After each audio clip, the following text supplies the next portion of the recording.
Buenas noches, bienvenidos a DMP Geopolítica. Hoy, como todos los jueves a las 23 horas, tenemos a Adrián Celaya con nosotros. Buenas noches, Adrián. Hola, ¿qué tal? Buenas noches o buenas tardes, según el país en el que Bueno, estéis, a todos los que nos escucháis.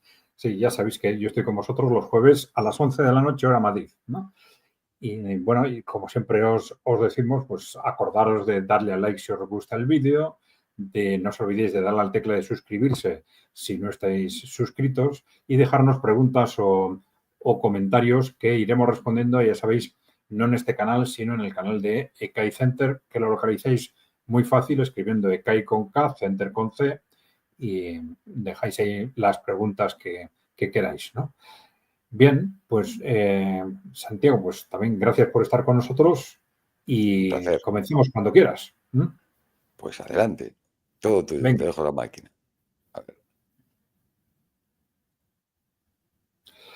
Bueno, Rusia no se fía. Vamos a ver. Hemos intentado con este vídeo desgranar de alguna forma un tema del que tanto en Internet como en los medios de comunicación en general se está especulando constantemente, ¿no? Claro, la sorpresa por el giro geopolítico que ha supuesto la llegada de Donald Trump al poder, su nueva posición con respecto al conflicto en Ucrania y con respecto a su relación con Rusia, pues ha despertado todo tipo de especulaciones, ¿no? Que si esto es creíble, que si no es creíble, que si Rusia tiene que andar con cuidado, que si es una trampa, que si no es una trampa, ¿no? Bueno, vamos a ver e intentar desgranar cuáles son las coordenadas de esa posible o no posible trampa y de alguna forma, pues, cómo parece que los rusos se posicionan frente a ella, ¿no? Bien, vamos allá. Bueno, primero, para situarlo, unos conceptos que ya conocéis seguramente de alguna forma, ¿no? El punto de partida del proceso negociador que se ha abierto, ¿no? Bueno, ese punto de partida tiene dos aspectos. El primero es que Rusia ha ganado.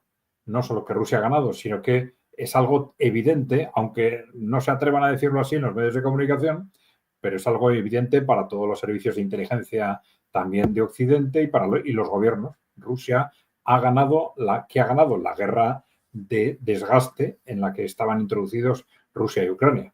Entonces, ante esa constatación de que Rusia ha ganado, ¿qué hacemos? ¿Cómo nos posicionamos? Este es el punto de partida, ¿no? Lo dijimos, creo que en el programa anterior, pero bueno, tenemos esa constatación, Rusia ha ganado la guerra de desgaste, hay que posicionarse al respecto y si acordáis ya comentamos que hay dos posiciones. En la posición hasta ahora, la posición de todo Occidente, si se quiere, ha sido de la Unión Europea al Reino Unido y hasta ahora era la de Estados Unidos. Rusia ha ganado la guerra y hay que escalar. Como ha ganado la guerra y para nosotros eso es inaceptable, no nos queda otro remedio que escalar a una gran guerra. O una gran guerra, ya sabéis, con todo tipo de provocaciones, bombardeando centrales nucleares, con misiles de largo alcance sobre Rusia, lo que sea. Pero el objetivo durante año y medio ha sido escalar la guerra hacia una gran guerra. Quizás que al final todo el mundo sabe que eso tiene muchas posibilidades de degenerar en una guerra nuclear. ¿No? Que una guerra convencional entre potencias nucleares, en el momento en que una de ellas se siente amenazada, en último término, pues va a recurrir casi con seguridad a las armas nucleares. ¿No? Bueno, esa ha sido la postura dominante en Occidente y ahora nos encontramos con que la posición de Trump o del trumpismo es otra.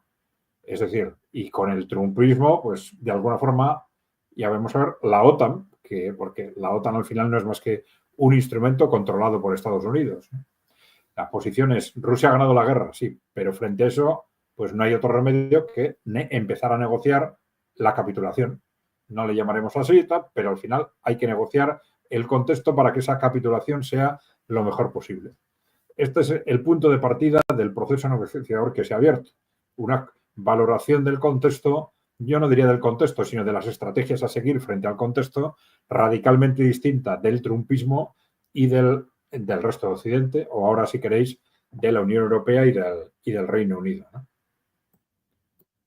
Bien, decíamos, estas son las dos opciones, negociación, rendición o escalada.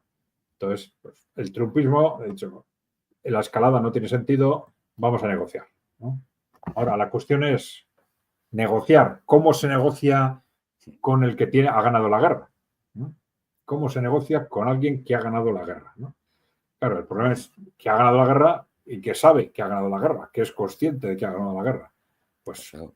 ¿cómo crees que se negocia, Santiago? Con Pues reconocimiento. sí, pero en la práctica rindiéndose Claro, con el... pero algo muy importante, porque Rusia, por ejemplo, puede conseguir esos territorios que ya son parte de Rusia, para Rusia porque están en su constitución, y para ellos es Rusia. Sí, pero mientras no haya un reconocimiento internacional, siempre va a haber unas lagunas jurídicas de todo tipo, ¿no? Mientras que si tú has ganado la guerra, pero yo, para que reconozca esos territorios como tuyos a nivel internacional, para que reconozca la constitución que has creado para ellos, tú a cambio me das. Y ahí está lo que hablábamos antes de Claro. comenzar el programa, el negocio. Nos Ujú. desconectó Europa de Rusia, los Estados Unidos nos desconectaron, y Trump, que es un negociante muy, muy bocazas, pero muy listo, ve el hueco y se tira de cabeza. Y ahí está el poder de negociación. Yo te reconozco, tú que me das, y lo paro Mm. todo. Algo Eso así es. puede Digo, ser. puesto que Rusia ha ganado la guerra y hay que negociar, en la práctica ese negociar, no le voy a llamar así, pero es una rendición o capitulación, pero yo voy a intentar gestionar ese proceso de tal forma que Claro, saque algo, que ahí saque está. lo más posible. Incluso Pero sacan bueno, los dos, porque Rusia vende recursos y puede venderlos, porque el imperio se lo permite. Porque da igual claro, que tengas muchos, muchos, muchos recursos si no puedes venderlos. O si los vendes, pues como le pasa con el petróleo, que tienes que andar con flotas fantasmas y con topes de precios, ¿no? sí, sí. Entonces, si te liberas de todo eso, te reconocen lo ganado y aún encima, mientras hagas negocios con el jefe, sois socios, Ujú. ¿no? ¿Con quién no hay negocios? Con los que estamos al lado. Hicimos como decimos aquí, el canelo, hicimos, Sí. ¿no? Bueno, vamos a ver, pero desgranando esto un poco más, bueno, pues puede haber una primera fase. Digo, bueno, ¿cómo negocio con alguien que ha ganado la guerra? Muy Bueno, pues difícil. puede ser que haya ganado la guerra, pero que igual no es realmente consciente de que la tiene ganada, ¿no? Aunque se diga o no se diga, pero igual no es realmente consciente. Y entonces, ¿qué hago? Pues le voy a proponer un alto el fuego. Le voy a proponer un alto el fuego como si las fuerzas estuvieran más o menos equilibradas, ¿no? Y entonces, bueno, este es el primer tanteo que se hizo. Si recordáis, bueno, se habló desde Estados Unidos, bueno, de una negociación en la que se plantearía un alto el fuego después del cual vendrían elecciones y después, pues, la firma del final de la paz definitiva, ¿no? Bueno, pero claro, ¿qué ha pasado ante esa situación? Que Rusia sí es consciente perfectamente de que tiene ganada la guerra de desgaste y entonces ha dicho no, ha dicho niet, ¿no? No va a haber alto el fuego previo, ¿no? Esta es una cuestión fundamental, porque claro, el alto el fuego previo a quien beneficia es al que está perdiendo esa guerra de desgaste porque simplemente le da tiempo para recuperarse, ¿no? Y, Estamos hablando de Ucrania o del conjunto de los países que le apoyan, ¿no? Entonces está claro que ese alto el fuego al que no le interesa es a Rusia y al que sí le interesa es a Ucrania. Pues ya es, digamos, una primera pequeña trampa en la que Rusia no ha caído, ¿no? Han dicho no y ya se han olvidado de ese alto el fuego previo, ¿no? Y han además es ido, que Rusia necesita unas negociaciones largas, ya lo tenemos hablado. claro, Para, mientras negocia, él sigue asentándose sobre el terreno y sigue desgastando a Ucrania. eso Cuando, es. cuanto más desgastado esté Ucrania, menos poder de negociación tiene y a Rusia le va bien. De momento va bien, va ganando, no tiene prisa. Negociamos, sí, lo que tú quieras, hablamos. Es la política que estoy viendo yo que está haciendo Putin, Rusia, ¿no? Claro, Negociamos claro, lo que pero ahí quieras, estaba lo que ese sea, pero factor si todo esto no hubiera tenido sentido dentro de ese marco de un alto el fuego previo. claro, claro, Ese no. concepto ya desaparece y Eso entonces no ya puede. no hay Eso no puede problema. ser porque sería, bueno, volver a entregarse, sería un error pero Claro, fatal. claro. Bien, Bueno, pues una vez que ha desaparecido ese obstáculo, bueno, está claro, ya hemos comprobado que el ganador no es tonto, ¿no? No solo está ganando la guerra, sino que sabe, es consciente de estar ganando la guerra y de lo que esto significa. Y entonces, ¿qué queda? Pues bueno, en la práctica, como hemos dicho antes, solo queda negociar, pero en un contexto de capitulación, rendición y sin alto el fuego previo, ¿no? Pero bueno, vamos a negociar. Y en eso es en lo que estamos, ¿no? Claro. Bien. Bueno, pero esto ya en sí mismo no solo es un cambio de estrategias, es un cambio diplomático y geopolítico enorme, ¿no? Es decir, todo esto ha creado un nuevo clima diplomático de un día para otro y cambiando radicalmente el contexto diplomático anterior, ¿no? Sí, la verdad es que en la historia pocas veces se ha visto estas situaciones de pasar casi de enemigo a aliado, ¿no? Porque Sí, como te despistes un poco, son aliados. de Es un día para increíble. otro, efectivamente, ¿no? Aparentemente, ¿eh? Bueno, Aparentemente. sí, aliados nunca Bien, serán, pues serán potentes hegemonías que compitan, ¿no? Pero bueno, sí. un cambio Bueno, muy es radical. un nuevo clima diplomático que tiene muchas vertientes, claro. Evidentemente es un giro de 180 grados en las relaciones entre Estados Unidos y Rusia, Total. de enemigos, no voy a decir amigos, pero sí, enemigos que ni siquiera se hablan y han roto todos los canales de comunicación, porque esto es lo que hizo Estados Unidos.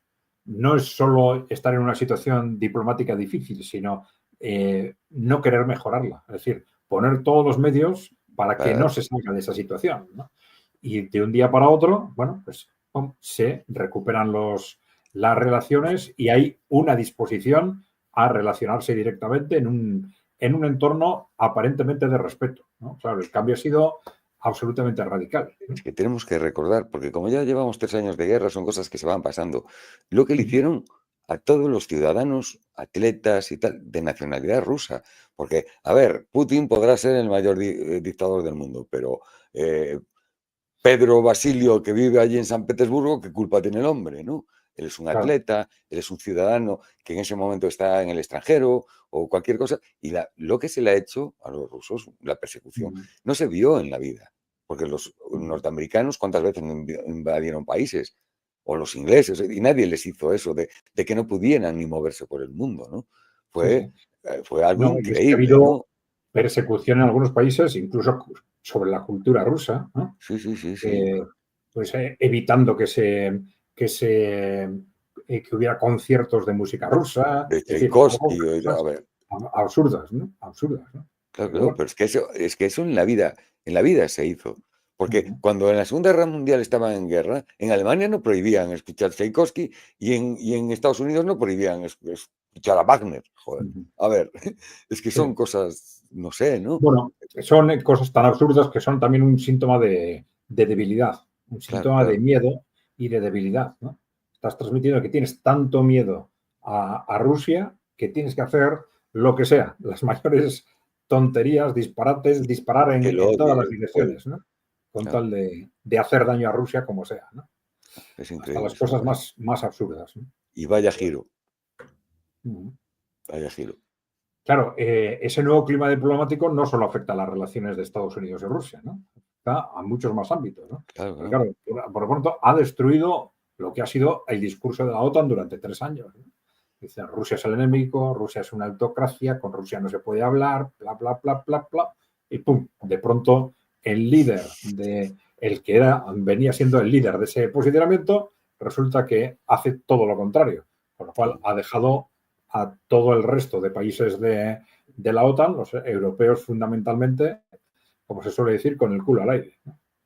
Quedamos como imbéciles. Llevamos haciendo el imbécil aquí, bueno, nos manejaron rusos, norteamericanos, nos manejaron de un lado para otro, los europeos como nos dieron la gana. Y los ingleses, bueno, y los británicos. Esos tres hicieron con nosotros lo que les dio la gana. Tienen mucho más condición de imperio, no sé. Aquí pusimos ahí esos gobernantes ahí que no sé quién los puso en la Unión Europea, sinceramente, y es que están destruyendo la Unión Europea, y no lo entiendo, la verdad. No entiendo cómo no lo ven. Sí, Otro elemento importante que se haya puesto en marcha con la apertura de ese proceso negociador es el de la propia OTAN. Porque, claro, hay que acordarse, claro, muchas veces hablamos de la OTAN como el conjunto de países. No es el conjunto de países que pertenecen a la OTAN, es una estructura en la que participan estos países, pero que es controlada por Estados Unidos. En la medida en que cambian las estrategias de Estados Unidos, cambian las estrategias de la OTAN. Y esto lo hemos visto hasta un nivel ridículo en los posicionamientos del secretario general de la OTAN, Mark Rutte, que era pues el líder, como había sido Stoltenberg anteriormente, pues el líder en la agresividad y en el belicismo contra Rusia, y de un día para otro, pues cambia su lenguaje y empieza a lanzar acusaciones contra los países europeos, diciéndoles bueno, que ya está bien de tanto quejarse de lo que hace Estados Unidos, que tienen que empezar a hacer propuestas positivas y por lo menos planteamientos que puedan ayudar a salir de la situación. Y, bueno, algo absolutamente ridículo, ¿no? Pero que responde al contexto organizativo de lo que es realmente la OTAN, claro. Es que en la OTAN, siempre el general al mando de la OTAN, ¿qué nacionalidad tiene? Siempre, desde su creación. Claro. Ya está. Por algo es, pues si no se rotarían, ¿no? Si fuéramos todos iguales, pues sería un año un general español, otro un italiano. No. Sí, el secretario general suele ser europeo para guardar las formas. Pero... Claro, es político, es la rama política de la OTAN. Pero los militares, los que tienen el mando, ¿quiénes son? Eso. Y las bases que hay en Alemania, que parece un campo de champiñones si ves un mapa, ¿sabes? 75.000 tropas, solo en Alemania. Polonia, tal, países. Bueno, o sea, estamos totalmente copados. Totalmente copados. Bueno, pero fíjate, porque claro, muchas veces lo que ha sido el enfrentamiento con Rusia lo ubicamos en el concepto OTAN, ¿no? Y claro, el concepto OTAN en realidad es lo que es, ¿no? Es un instrumento de Estados Unidos. Cambia Estados Unidos y cambia la OTAN de un día para otro, ¿no? Pero bueno, y sobre todo, digo ahí que también ha sido ya el contexto que se ha creado, se ha abierto para Rusia una oportunidad no solo de ganar la guerra, sino ganar la guerra y terminar el conflicto sin provocar una gran guerra, que ya es un objetivo tremendo, y además, pues negociando los matices que pueden quedar en el aire, ¿no? Como los que has comentado tú, ¿no? Posibles acuerdos con Estados Unidos a efectos de reconocimiento internacional, negociaciones, otro tipo de negociaciones económicas que surgen en el camino, etcétera, ¿no? O sea que, en principio, solo la apertura de esas negociaciones ya ha supuesto un cambio geopolítico y, evidentemente, un cambio sustancial de mejora desde la perspectiva de Rusia, ¿no? Radical. Y si es verdad que va a ir, porque habían anunciado que Trump posiblemente fuera a Moscú. Vamos, si Trump va a Moscú, no veo yo a ver qué van a hacer los europeos. Quería ver la cara de la von der Leyen y todos estos. No sé. Bien. Bueno, entonces surge aquí la pregunta que de alguna forma nos hemos planteado todos y que los medios de comunicación se están planteando continuamente y los que participan en Internet, ¿no? Los que comparten información en Internet se están continuamente planteando esto es positivo, es una trampa o no es una trampa, ¿no? Para Rusia, evidentemente. Bueno, en principio, en el caso de que hubiese alguna trampa detrás, esa trampa evidentemente podría tener grandes riesgos estratégicos, ¿no? En principio, uno del que se habla mucho, pues la posibilidad de que se esté intentando neutralizar a Rusia frente a un posterior choque con China, ¿no? Es decir, el enemigo estratégico clave para Estados Unidos desde la perspectiva del trumpismo es China. Y por lo tanto, lo que siempre les interesa es asegurar a toda costa que Rusia y China no fortalecen sus relaciones, no hacen un bloque para poder ir contra China sin que intervenga Rusia o poder ir contra Rusia sin que intervenga China, ¿no? Claro, esto ya sabéis que viene de la época incluso de Kissinger, de Brzezinski, etc. Pero claro, últimamente había sucedido lo contrario. Y esto Trump se lo ha reprochado a los demócratas repetidamente, ¿no? Que en esa estrategia contra Rusia lo que han conseguido es que Rusia se vuelque en su alianza estratégica con China, ¿no? Bien, entonces, bueno, podría suceder que dentro de esa concepción Trump esté dispuesto a hacer concesiones muy importantes a Rusia a cambio de que Rusia se mantenga al margen cuando se produzca ese enfrentamiento de Estados Unidos contra China, ¿no? Bien, pero esto tiene dos interpretaciones distintas, que pueden tener un cariz también muy distinto, ¿no? Claro, la primera es que estuviéramos hablando de un neutralizar a Rusia a través de un acuerdo, es decir, llegamos a un acuerdo para cerrar la guerra en Ucrania, yo te reconozco pues el X territorios, te vamos a reconocer X territorios, el futuro de Ucrania va a ser el que tú quieras, vamos a negociar el futuro estratégico de Europa, tú vas a tener una relación pues excelente con Estados Unidos, pero a cambio una serie de compromisos secretos para asegurar que Rusia quede de alguna forma debilita o que Rusia se va a quedar al margen en ese enfrentamiento con China, ¿no? Claro, esto sería casi imposible de conseguir, ¿no? Teniendo en cuenta cuál es la alianza estratégica, de hecho, entre Rusia y China, que no es una cuestión coyuntural, es una cuestión de vida o muerte para ellos, y ellos son conscientes. Por un lado, tienen una coincidencia estratégica en lo que para ellos es digamos, una estrategia de defensa de sus países y de sus ciudadanos frente a las grandes corporaciones privadas. Lo que llamamos una estrategia anticorporativa que los dos han desarrollado, tanto Xi Jinping en China como Putin en Rusia, lo han desarrollado internamente y luego lo han proyectado internacionalmente pues a través de ese bloque de los países emergentes, esas políticas digamos, de articulación y de impulso del desarrollo de los países emergentes y de los países en desarrollo, etcétera, ¿no? Entonces, hay una coincidencia estratégica, pero también hay una coincidencia vital, ¿no? Que Rusia sabe que si mira hacia otro lado, cuando Estados Unidos va por China, ellos van a ser los siguientes. Y China igual sabe que si mira hacia otro lado, cuando Occidente va por Rusia, después van a ir por ellos, ¿no?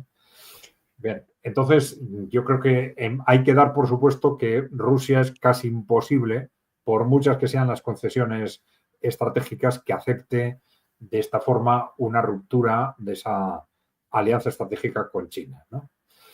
Ahora, otra cosa es que esa neutralización de Rusia, Estados Unidos intente conseguirla de una forma callada y progresiva. Yo voy haciendo pequeñas concesiones, voy consiguiendo un acercamiento progresivo con Rusia, intento primero darle la vuelta a los enfrentamientos que ha habido durante los últimos años, sé que no voy a conseguir esa ruptura entre Rusia y China ni el primer año, ni el tercero, ni el quinto, pero voy progresivamente a ir mejorando las relaciones de Occidente o por lo menos de Estados Unidos con Rusia y a la vez indirectamente, progresivamente, pueden tener una expectativa de que se vaya de forma natural debilitando esa alianza entre China y Rusia, ¿no? Bueno, eso podría suceder, que Estados Unidos tuviese esa expectativa, ¿no? Bueno, otro riesgo estratégico también, pues podría ser el que Estados Unidos esté planteando salir de un conflicto que está perdido, pero aceptando que vaya degenerando en una guerra entre Europa y Rusia, ¿no? Claro, esto tiene un componente económico importante, ya sabes, Santiago, ¿no? El componente de decir, bueno, para financiar esa guerra ya se está diciendo tanto Estados Unidos como Europa que los países europeos van a tener que disparar sus presupuestos militares y que una parte fundamental de esos presupuestos militares se va a tener que destinar a comprar armamento norteamericano, ¿no? Claro. Entonces, esto podría ser, pues digamos, un círculo perfecto para Estados Unidos, ¿no? Me evito los riesgos de una guerra que está perdida, no entro en un choque estratégico con Rusia, que es la primera potencia nuclear en este momento, pero les dejo a estos locos europeos que entren en una guerra con Rusia y que además mantengan mi industria de armamento alimentada durante años. Bueno, esto es algo, una hipótesis que también se está planteando y que podría ser un riesgo estratégico, ¿no? Que la apuesta de Estados Unidos fuese en esa dirección, ¿no? Bueno, otro riesgo estratégico evidente es que por muy sinceras y honradas que fuesen las estrategias de Estados Unidos o del trumpismo con respecto a Rusia, con respecto a la relación con Rusia, pues que haya un cambio de contexto en Estados Unidos, que no sería tan extraño. Un cambio de contexto incluso sin esperar al final del mandato de Trump, que no sería tan extraño si tenemos en cuenta lo que pasó con Donald Trump en el primer mandato. Una serie de bandazos constantes, también en el ámbito geopolítico, porque sufría ataques de un grupo de interés, de otro grupo de interés, con los que tenía que llevarse bien en un momento, al mes siguiente con el otro, nombraba unas personas y luego las quitaba en función de a quién tenía que contentar, etc. Bueno, ahora parece que el contexto es distinto, ¿no? Que Trump controla a su partido, controla al Partido Republicano, que ni siquiera eso controlaba en el primer mandato, que controla el Congreso y el Senado, y que está mucho más fuerte que en el primer mandato, y que además se ha venido preparando para ello. Parece muy claro que esa adopción de medidas tan rápida y tan inmediata, incluso antes de tomar posesión, ya hizo movimientos geopolíticos la semana anterior, las semanas anteriores, incluso ese impulso, esa gestión del alto fuego en Gaza, la hizo el equipo de Donald Trump cuando todavía no era presidente del gobierno. Bueno, entonces parece que viene con mucha más fuerza y con mucha más motivación para hacer lo que realmente quiere hacer.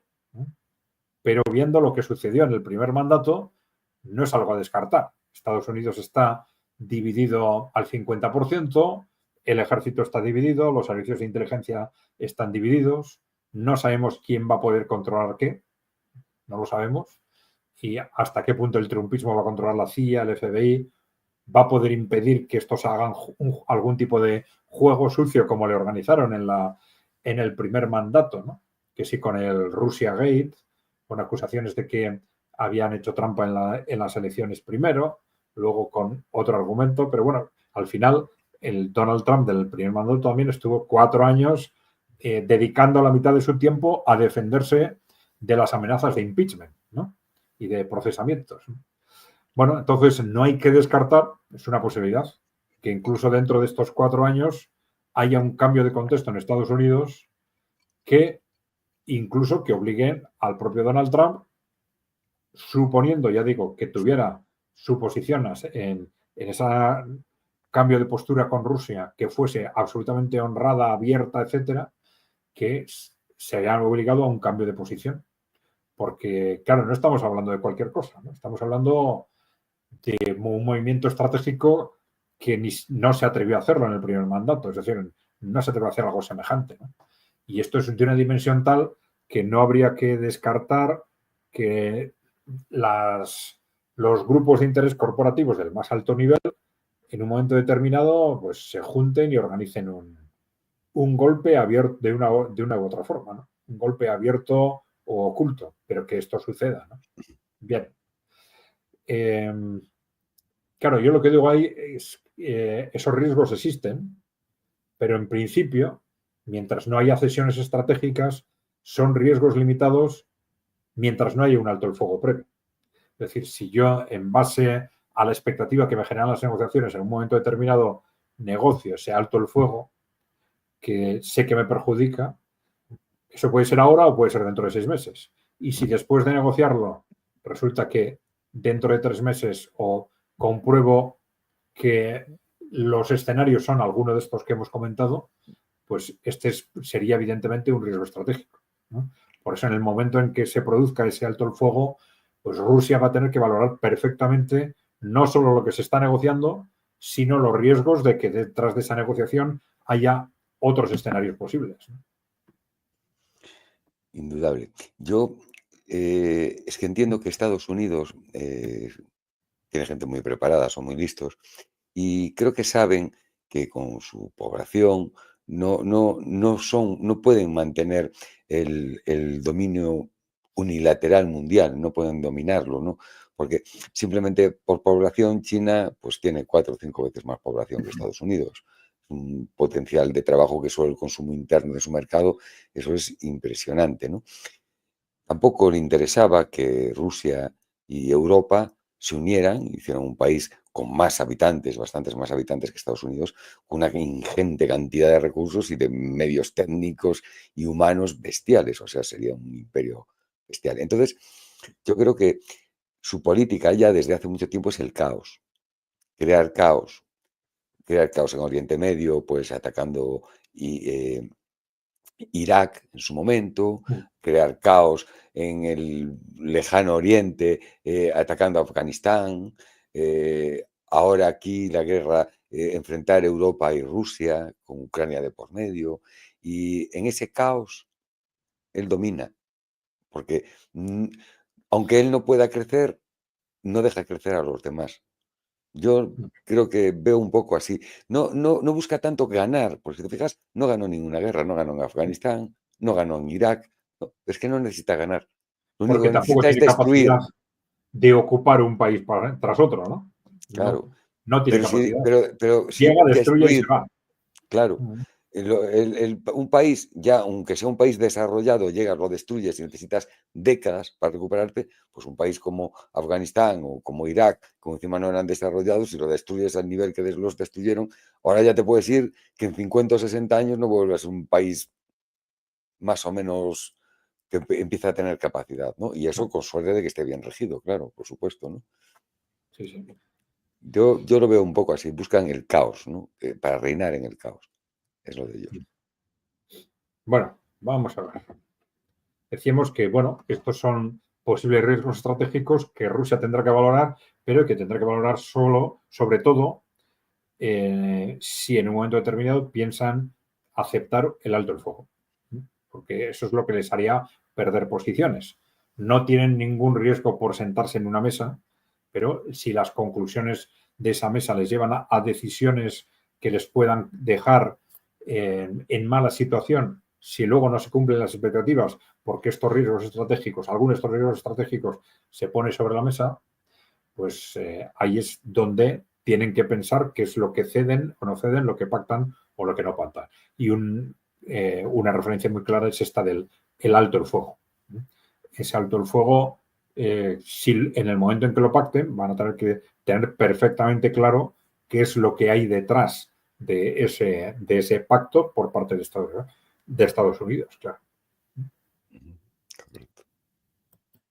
Bueno, vamos a ver algo sobre la posición de Rusia, en principio, frente a todo este contexto, ¿no? Bueno, primero recogiendo algunas declaraciones, porque están hablando bastante de este tema los diplomáticos rusos. Yo creo que en buena parte, porque en la propia Rusia se especula mucho sobre esto, ¿no? En, vamos por buen camino. Por un lado, hay un gran entusiasmo lógico por estas negociaciones, pero también hay muchos bueno, periodistas o analistas que están diciendo cuidado, que nos van a engañar, que nos pueden engañar, dicen otros, etcétera, ¿no? Entonces, es muy posible que estas declaraciones que se están sucediendo durante estos días tengan mucho que ver con esto, ¿no? Bueno, aquí tenemos una declaración previa, vamos a decir, de Ryabkov, ¿no? Que es el viceministro de Asuntos Exteriores, viceministro de Rusia, ¿no? Que dice que todavía no se entiende, desde el punto de vista de Rusia, ¿no? Cuál es el famoso plan de paz de Trump para Ucrania, ¿no? Bueno, esto ya nos está revelando cuál es la confusión al respecto, ¿no? Pero es una confusión lógica teniendo en cuenta la forma de gestionar la política y sobre todo la política internacional de Donald Trump, ¿no? Entonces es una confusión permanente. Entonces, Es decir, tengo un plan para Ucrania, tengo un plan con el que voy a resolver el problema el primer día, o tengo un plan con el que voy a resolver el problema la primera semana o el primer mes, y luego resulta que se reúnen y no hay ningún plan, ¿no? Y no hay ningún plan, ¿no? Es grandilocuente, es así, es Claro, populista. claro. Un películas, menos palabras. Bueno, Peskov, ¿no? El portavoz del Kremlin, ¿no? Dice, Putin confía en Estados Unidos. Entonces hace un artículo respondiendo a esa idea, ¿no?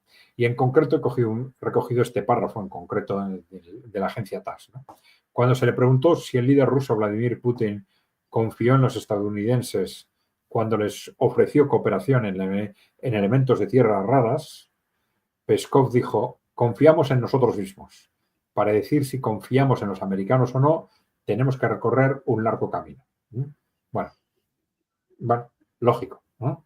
Es decir, sabemos lo que sabemos, pero claro, después de todo lo que ha sucedido, después de estarnos incluso amenazando con una guerra directa, con una guerra casi nuclear, después de intentar durante año y medio provocarnos hacia una guerra nuclear, bueno, ahora nos dicen, no, ahora no, Ahora los somos que buenos. estaban antes no están, somos otros y ahora queremos ser amigos, ¿no? De un día para otro, ¿no? Pues es lógico que digan, bueno, sí, confiamos en nosotros mismos, pero para confiar en los americanos necesitamos bastante tiempo, ¿no? Es que la verdad, si pican de nuevo en otra, era como para tenerlos cara a la pared dándole con una regla en la cabeza, como nos hacían de pequeños en el cole. Es Sí, que bueno, sería para no, matarlos. no lo suelo decir, pero tengo mis dudas de en qué De que no medida, piquen, ¿no? de en qué medida cuando dicen que les engañaron, realmente les engañaron o se dejaron engañar, ¿no? Bueno, Pero bueno, sí, también, ¿no? Porque igual tampoco le interesaba, ¿no? Que se cumpliera Minsk. por ejemplo, en el tema de Minsk, claro, también Putin reconoció que ellos necesitaban tiempo para prepararse, sobre todo desde el punto de vista económico, ¿no? Claro. Para lo que podía venir en un enfrentamiento directo. Entonces, Era, ¿sabes? Cuando ellos ya sabían que se iban a enfrentar. claro, Simplemente estaban preparando y entonces sí, cómo es, afrontarlo cada parte, es ¿no? evidente porque lo han reconocido que en aquellos acuerdos de Minsk, Ucrania y los occidentes, Francia y Alemania, que aparecieron como garantes de los acuerdos, luego han reconocido que aquello era un engaño, que lo que Claro, querían era engañar a los rusos. Ahora, claro, si a partir de ese momento los rusos ven que no están cumpliendo, son tan tontos como para seguir creyendo en los acuerdos de Minsk durante 8 años hasta el estallido, o bueno, se dan cuenta de que no están cumpliendo, pero bueno, yo también necesito tiempo para prepararme para lo que puede venir, ¿no? aparte se ha demostrado que supieron prepararse, indudablemente. Claro, claro. Con lo cual sí, les engañaron, pero ojo, seguramente no han sido tan ingenuos como a Como veces parece, ¿no? piensan. Aparte, bueno, el papel, Rusia siempre lo tratan como es el malo, el demonio, el mal y tal. Entonces también a Rusia le interesa plantear esa pelea en el bien y el mal, ¿sabes? Entonces, por eso la forma de hacer guerra intenta demostrar cierta limpieza, no atacando poblaciones por atacar a poblaciones civiles. Y quiere ganar también un poquito, que le ponga un poco de bondad, ¿no? Para que la Sí, gente lo bueno, en el caso de comprenda, ¿no? Ucrania hay un factor especial en este tema, ¿no? Claro, El que, claro, si estás pensando que una parte de los territorios de Ucrania se van a incorporar a Rusia y que quieres tener una relación distinta con el resto, pues tienes que limitar los daños a la población civil y tal dentro de lo posible, ¿no? Lógicamente. vale. Pero bueno. Bien, otro, Fyodor Lukhanov, ¿no? Lukhanov, este es un experto creo que es el Centro de Defensa y Geopolítica, ¿no? La América de Trump no es un amigo, Rusia debe seguir su camino, ¿no? Seguir el camino. El curso. Y Moscú debe resistir la ilusión de un nuevo romance con Washington. Bueno, He puesto el traductor al castellano, pero Sí, haría una sí, mala claro, traducción y entonces he mantenido el inglés. Bueno, Trump no es amigo de América, Rusia debe seguir su camino. Bueno, pero eso no quiere decir que no puedan llegar a acuerdos, porque no solo llegas a acuerdos con tus amigos, ¿no? En las empresas cuando venden productos no solo se lo venden a sus amigos, ¿no? Venden a sus amigos, a todo el que quiere comprarles, ¿no? Entonces, pero eso sí, Moscú dice debe resistir la ilusión de un nuevo romance con Washington. Bueno, entonces lo que vemos es que efectivamente en Rusia, bueno, son conscientes de los riesgos que puede tener entrar en esas negociaciones con excesiva ingenuidad y, y que efectivamente tanto en cuadros rusos como en parte de la población, de los medios de comunicación, etcétera, rusos, se ha cogido con un gran entusiasmo este proceso y, bueno, ellos mismos quieren situar ese contexto, ese entusiasmo dentro de un cuadro racional y por lo menos tener los pies en la tierra, ¿no? A la hora de abordarlo, ¿no? Bueno, entonces, aquí tenemos otra vez a Ryabkov, el viceministro de Asuntos Exteriores, que a veces hablan más que los ministros, ¿no? Los viceministros, ¿no? Pero bueno, Rusia reiteran la necesidad de una solución al conflicto ucraniano que establezca la eliminación de las causas, ¿no? Esto es un concepto que también el propio Putin ha repetido estos días, ¿no? Bien, ¿qué están diciendo? Bueno, ya han conseguido claramente el primer objetivo, que era dejar claro que no hay un alto el fuego previo. Bueno, claro, el segundo es dejar claro que la solución necesita eliminar las causas. Ya están repitiendo ese mensaje.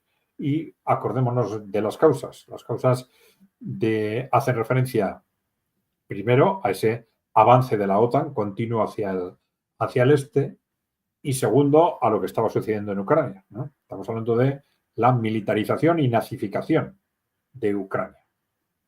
Esto ya nos dice bastante. Primero, el final del conflicto necesita una nueva Ucrania con una configuración interna distinta, ¿no? No es solo que Ucrania se comprometa que va a pertenecer a la OTAN o que va a pertenecer o no a la Unión Europea. Tal. Bueno, eso puede ser papel mojado. Yo firmo lo que sea, cambia el contexto y al año siguiente lo que había firmado me olvido y punto, ¿no? Entonces, lo que sí es importante es las causas que son del problema son internas. Es decir, ¿por qué hay una Ucrania con ese peso de las fuerzas nazis, con esa obsesión rusófoba, como esa militarización, aceptación de convertirse en un portaaviones contra Rusia? Eso es lo que hay que eliminar y esto tiene relación con la configuración interna de Ucrania. Por lo tanto, y luego el tema de la OTAN nos está hablando de dos objetivos claros que ya hemos comentado en este programa más de una vez. Es decir, que no es solo la cuestión de qué, y eso no es lo más importante, qué territorios de Ucrania se incorporan a la Federación Rusa, sino que hay dos elementos complementarios. Uno, cuál es la futura configuración institucional del resto de Ucrania y dos, negociar un contexto de seguridad estratégica en Europa. Es decir, darle la vuelta a esa situación anterior en la que Occidente estaba dominado por esa estrategia de la OTAN de cercar y atacar a Rusia, cercar y dominar a Rusia, ¿no? Que viene, ya sabéis, no es de los últimos años, sino que viene de la estrategia Wolfowitz, ¿no? De 1992. Es decir, nada más termina la Guerra Fría, hay un nuevo contexto en el que Estados Unidos piensa, bueno, ya no tenemos a la Unión Soviética como enemigo, ahora ya podemos hacer lo que queramos con el mundo. Entonces ahí vienen distintos despliegues en el ámbito sociocultural, en el ámbito económico pues se despliega el neoliberalismo, ¿no? Y en el ámbito geopolítico hacen el análisis de la doctrina Wolfowitz y ahí detectan obstáculos para que dominemos, para que no, ya dominamos el mundo, pero obstáculos para que sigamos dominando el mundo a largo plazo y ¡pum! Rusia. ya en el año 92 detectan Rusia. Entonces tenemos que enfocarnos contra Rusia, ¿no? Para controlar, dominar a Rusia, ¿no? Y empezamos Bueno, entonces con Yugoslavia, como los eslavos del sur, a destruirla, etcétera, etcétera. eso es. Eso es. Con el acercamiento progresivo de la OTAN hacia Rusia, Los etc. Luego ya, bálticos. a fines de los años 90, ya hacen otros análisis en los que dicen, no, los obstáculos que tenemos para seguir controlando el mundo en el próximo siglo son Rusia y China, ¿no? Ya dicen Rusia y China, ¿no? Pero bueno, entonces esa es la raíz de una estrategia al final de 30 años, ¿no? Claro, Que es es que, ahora cuando se está rompiendo esa estrategia, ¿no? claro, es que hay que recordar siempre, yo siempre lo digo, se lo digo a la gente, que da igual que cambie la administración, da igual que cambie lo que dicen, pero los planes son de décadas, de décadas. Mm. Hay caminos para llegar a un fin y cada uno puede utilizar un camino a otro, pero el fin siempre es el mismo, dominar a los demás. Sí, sí. Bien. Bueno, entonces, ¿cuál es la posición de Rusia frente a esto? Pues bien, en principio, sí podemos decir, como decía el título, que Rusia no se fía, ¿no? ¿Qué quiere decir? Esto no quiere decir que no pueda llegar a acuerdos. Quiere decir que no hay una posición todavía, como han dicho los representantes rusos, todavía de confianza, ¿no? No hay una posición de confianza. La expresión en concreto es de amistad, ¿no? La América de Trump no es un amigo, ¿no? Y ahí vamos a resistir la ilusión de un nuevo romance, ¿no? Y confianza, ¿no? ¿Confía en Estados Unidos? Cuando se le pregunta a Vladimir Putin, dicen, confiamos en nosotros mismos, ¿no? Para decir Eh, si confiamos en los americanos o no, tenemos que recorrer un largo camino. Esto es lo que nos lleva al título del vídeo de hoy. Rusia no se fía, es decir, no es que confíe en Estados Unidos. Están empezando a hablar, ¿no? Correcto. Bien, entonces, dentro de esa posición de desconfianza lógica, ¿no? La primera posición ha sido ese niet, ese no a un alto fuego previo, ¿no? Que es algo fundamental, ¿no? Y absolutamente lógico desde la perspectiva de Rusia y necesario para entrar en ese proceso de negociaciones, ¿no? Entonces tenemos esa primera posición que ya ha sido claramente aceptada por Estados Unidos, se han iniciado las negociaciones en ese contexto y una segunda posición que es, bueno, tenemos ese nuevo clima diplomático que valoramos positivamente, ¿no? Sin más, ¿no? ¿Tú no crees que a Rusia le puede interesar negociar con Estados Unidos solo para romper la unidad que pueda quedar entre Europa y Estados Unidos? Es decir, eh, como echarle un hueso para que se peleen, ¿sabes? Romper esa unidad de los aliados, ¿no? Sí, evidentemente, aunque en este momento se ha roto casi sin que Rusia haga nada. Es decir, es el surgimiento del trumpismo el que ha roto esa unidad, porque hasta ahora era unidad total, bueno, con excepciones como países como Hungría o Eslovaquia, por ejemplo, ¿no? Pero que bueno, que no tienen la dimensión suficiente como para comprometer esa unidad de conjunto, ¿no?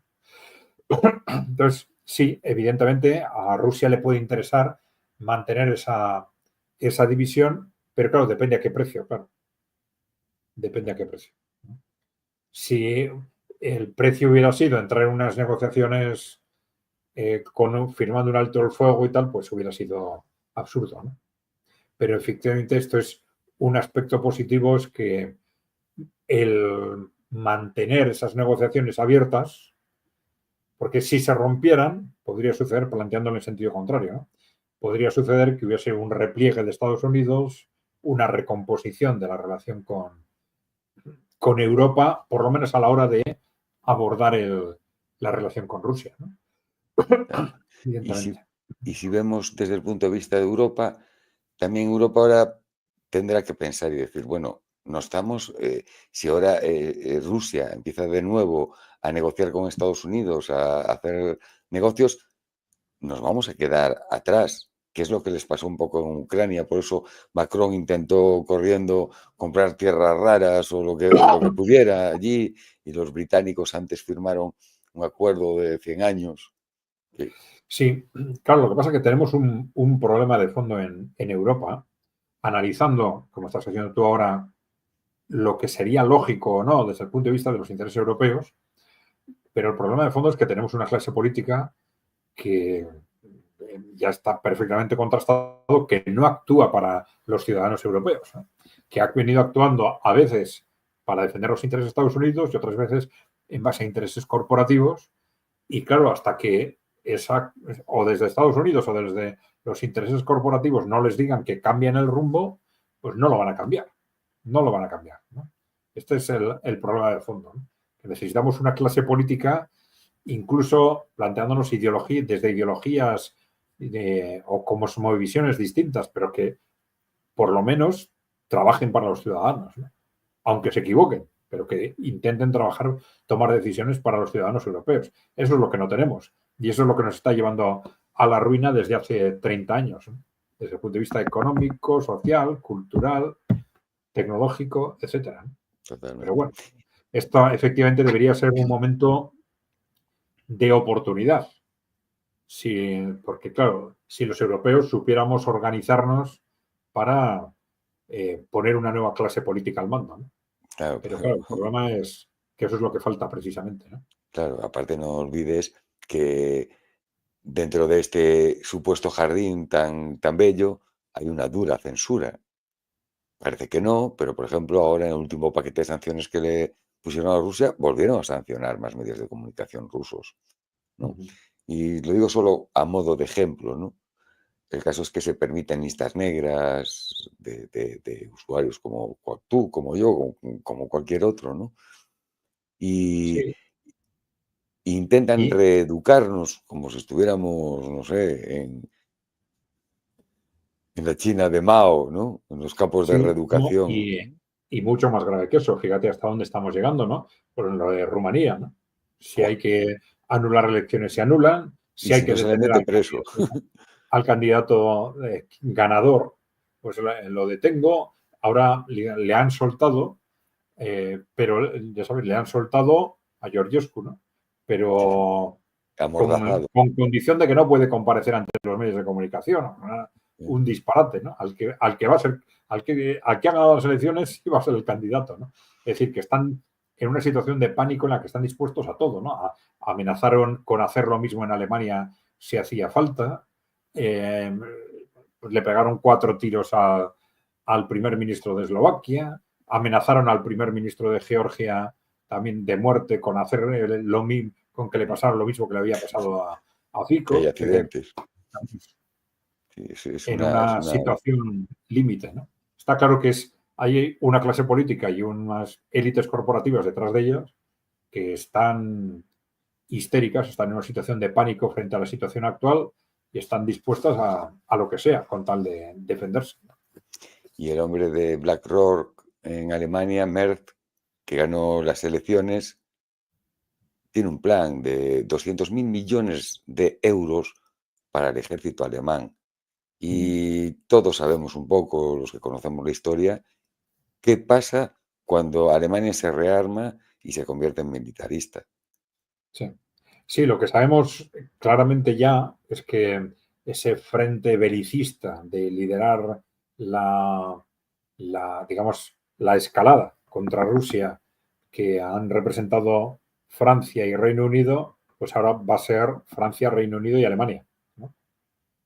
Parece bastante claro que en cuanto Merz tome posesión, pues ese triunvirato se va a producir, ¿no? Sí. Y se va a mantener probablemente mientras vean opciones de poder directa o indirectamente arrastrar en algún momento a Estados Unidos al conflicto, ¿no? Sea porque se incide sobre la presidencia de Trump o por una u otra vía, ¿no? Y yo quiero recordarle a los polacos que cuando los alemanes se arman, hay muchas partes de Polonia que los alemanes las sienten como suyas. Es que al final es que parece que estamos en los años 30 del siglo pasado, ¿sabes? Sí, sí. Sí, cuando Todos los sí, somos alemanes, un país, pero cuando los alemanes se arman y están pensando en ir a por Rusia, tienen que pasar por Polonia. por eso lo digo. Por eso lo digo. Y aparte, ya una vez que estamos en el fregado, mira, es como lo de los rusos, ¿no? Vale, no quiero guerra, no quiero tal. Pero mira, ahora que llevo 100.000 muertos o 100.000, 200.000 bajas o lo que sea, ¿eh? Ahora no, ahora necesito, ahora me quedo con estas provincias. Y si me obligas a luchar hasta tener medio millón, voy a querer más. Y si es 1 millón, ya quiero a Kiev también, ¿no? Sí. Es normal. No, Si es que tú me obligas, hay actitudes en Europa que no sabes que si lo que quieren es realmente provocar a Rusia a que les invadan, ¿no? Porque claro, esas declaraciones públicas repetidas de que ahora no podemos contra Rusia, pero vamos a armarnos y a aumentar los presupuestos para poder enfrentarnos a Rusia dentro de 5 o de 10 años. Pues parece que le estás diciendo a Rusia, invádeme antes, ¿no? claro, Porque claro. es algo No, increíble, ¿no? o que coja Rusia y diga, bueno, pues a ver, ¿cuánto faltan? 4 años para que vayamos a la guerra. Pues ahora os lanzo 25 Oresnik y ya Claro, está, y claro. empecéis de cero. Es que es una provocación continua. Aparte, yo no sé, sinceramente, cualquiera que sabe un poco de historia sabe que a Rusia, para ganarla sobre el terreno, tienes que poner millones de cadáveres. Millones. Para ganarla sobre el terreno. Y si no es sobre el terreno, no le vas a ganar. Bueno, aparte es que ni sobre el terreno le vas a ganar porque Rusia en el último momento que se vea que va a perder, tiene recursos para no perder, indudablemente, ¿no? Ya no Sí, voy a sí. hablar de qué tipo de armas, el que sea, pero tiene muchos, No, y muchos el recursos. Oresnik ha sido un cambio cualitativo clarísimo, ¿no? Claro, Porque siempre estaban partiendo de la base de que, bueno, con todas las provocaciones que estamos haciendo, Rusia no se va a atrever a lanzar una guerra nuclear, ¿no? No se va a atrever a utilizar armamento nuclear.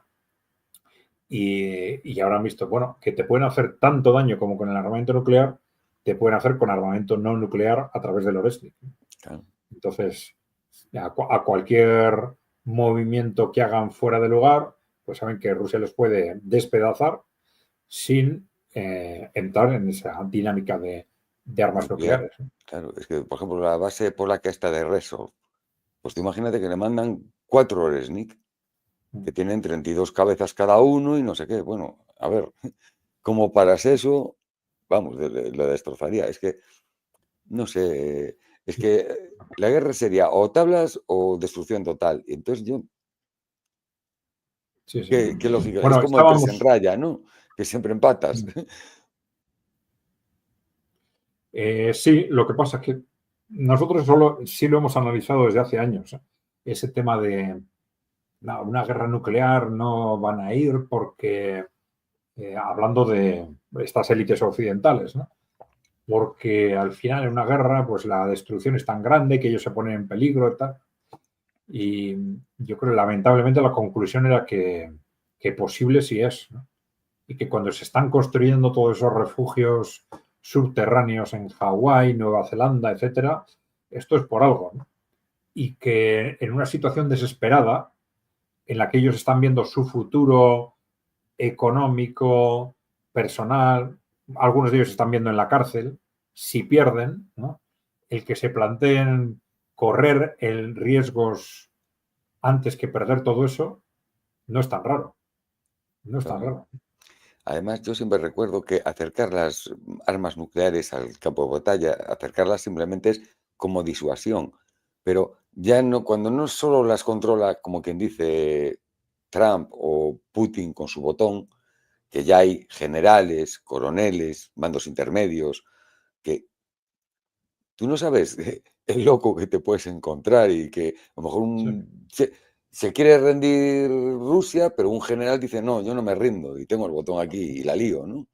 Y de cualquier bando, ¿no? O sea, quiero decir, cuanto más se acerca al campo de batalla, más riesgo hay que aunque no quieras a nivel de gobierno, a nivel político, desarrajar una guerra nuclear, pero se te puede escapar, se te puede escapar.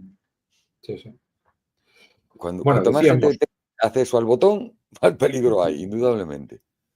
decíamos la posición de Rusia, que en principio hasta ahora no al alto fuego antes de empezar las negociaciones, no al alto fuego hasta cerrar las negociaciones, y por otro lado, eso sí, valorar positivamente ese nuevo clima diplomático, ¿no? Pero, y esto se está repitiendo en declaraciones de estos días, Ryabkov decía el otro día, pero hasta ahora solo tenemos palabras y gestos de Estados Unidos, ¿no? Todo es muy positivo, el clima es muy positivo, etcétera, pero hasta ahora Pues solo nada. tenemos palabras y gestos. Y hay que esperar a los hechos, ¿no? Hay que esperar a los hechos. Y claro, hay hechos que son tremendamente importantes, ¿no? Que están ya, que podrían verificarse en la práctica, ¿no? Como son todas las ayudas bélicas a Ucrania, ¿no? Es decir, las ayudas de Estados Unidos al esfuerzo bélico de Ucrania o de la OTAN continúan, ¿no? Hasta ahora, las económicas, armamento, inteligencia, conexión satelital, sin las cuales pum, el Ya veo. esfuerzo bélico de Ucrania se hunde, o las sanciones contra Rusia, que se mantienen, ¿no? Entonces, faltan hechos, todavía no hay hechos. No tiene por qué haberlos, ¿eh? Porque estamos hablando de temas suficientemente graves como para que necesiten un tiempo de debate, análisis, negociación, pero no estamos todavía en el contexto de que haya hechos claros por parte de Occidente, ¿no? Y esto es lo que los rusos ven claramente también. ¿Eh? Ven claramente. Hay romance y guiños de ojos, pero de momento no pillamos cacho. Nada más, nada más. Eso es. Bien, no sé si tenemos alguna pregunta así que crees que es interesante A ver, responder, porque ya llevamos más de una hora.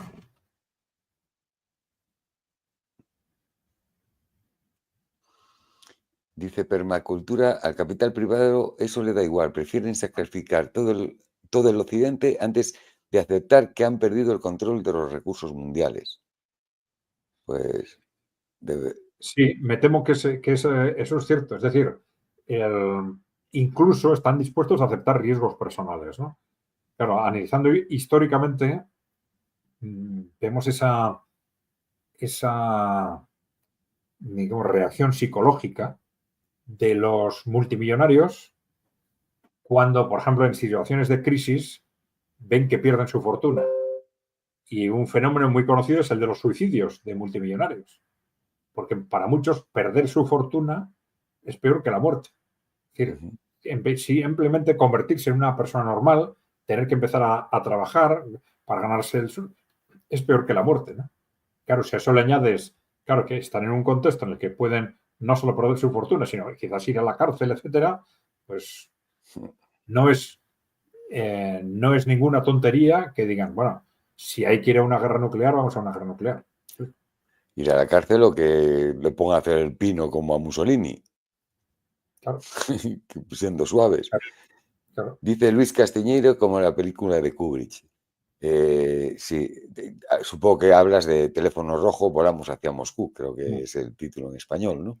De verdad, es una película fuera de serie, una tragicomedia impresionante y sí, parece que estamos un poco en el papel, ¿no? Muy bien. A ver, Rusia está a menos de 5 kilómetros de la última mina de litio que controla Ucrania con derechos de explotación en manos de BlackRock, por eso quieren un alto el fuego ya. Bueno, puede ser una razón, efectivamente. También hemos comentado, no sé si en el vídeo o en nuestra conversación anterior, Santiago, que, bueno, pues que sí, Ucrania puede ofrecer a Estados Unidos lo que quiera sobre sus territorios, pero que Rusia también le puede decir, bueno, yo me voy a hacer con esos territorios y luego te los ofrezco, ¿no? O Claro. sea que... Es más, no tienes ni que esforzarte, hasta yo los elaboro o lo que sea, ¿no? Porque, por claro. ejemplo, el aluminio, si tú quieres aluminio, pongo como ejemplo, quizá lo más caro de hacer el aluminio es los gastos de energía tan bestiales, que solo países que les sobra la energía como Rusia pueden permitirse a unos precios cómodos, ¿no? En el resto del mundo, Alemania, por ejemplo, ya no puede producir aluminio prácticamente, en los altos costos que tiene, ¿no? Y, por ejemplo, pues puede llegar incluso a eso. ¿Quieres eso? No te preocupes, yo ya te los llevo empaquetado, por Amazon te lo mando. Y así queda el negocio en casa. Muy bien. Pues si te parece, Pues Santiago, sí, vamos a dar por concluido el vídeo. perfecto. Gracias a los que nos habéis seguido. Por favor, si os ha gustado el vídeo, darle al like. No os olvidéis de darle a la tecla de suscribirse si no estáis suscritos, dejarnos preguntas o comentarios, que ya sabéis, respondemos no en este canal, sino en el canal de Kai Center, que lo localizáis con Kai con K, Center con C.